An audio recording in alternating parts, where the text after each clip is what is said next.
Kensington Palace, located in the royal borough of Kensington and Chelsea in London, sits on land with subtle but potent ley line activity, tied to British monarchy, ancestral memory, and sacred geometry, woven through the heart of London.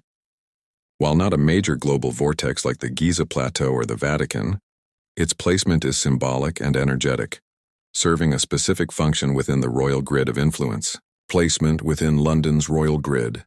Kensington Palace is part of a triangulated energetic layout that includes St. Paul's Cathedral, Westminster Abbey, Buckingham Palace, the Tower of London.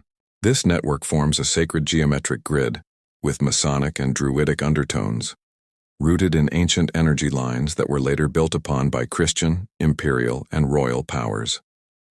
Kensington lies just west of the densest ley line intersections, yet it's strategically aligned to the rest of the royal and spiritual nodes. What kind of ley line energy? Kensington Palace rests on a nurturing and reflective current, rather than one of conquest or amplification. Its earth energy is tied to maternal, protective, and ancestral frequencies.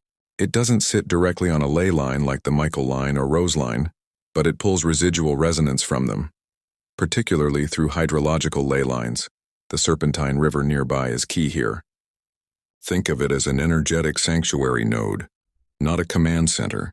This makes it ideal for birth, child rearing, and royal nurturing. Emotional healing or recovery, e.g., Princess Diana's years there. Soft power influence rather than overt control. Hidden history of the land before the palace existed. The land held sacred groves and ancient paths used by Celtic tribes and early Britons. Was part of a larger Druidic ceremonial landscape. Later became a favored location for nobility due to its natural harmony and gentle topography. These ancient imprints remain in the energy body of the land, subtly influencing those who reside there. The palace as an energetic mirror. Kensington has a deep mirror quality in its architecture and energy. Residents often go through transformations, internal, spiritual, or psychological. It's not uncommon for public-facing personas to shift dramatically after years in Kensington, as seen with Princess Diana, Prince William, and Prince Harry. The palace acts like a dream amplifier, especially due to the proximity of water and underground grid lines. This type of energy is moon-aligned, reflective, emotional, and tied to hidden truths. Symbolic function in the British energetic landscape.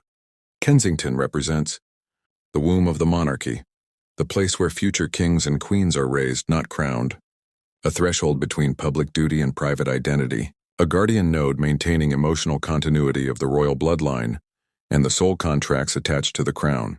It's less about political power and more about energetic inheritance. Final insight.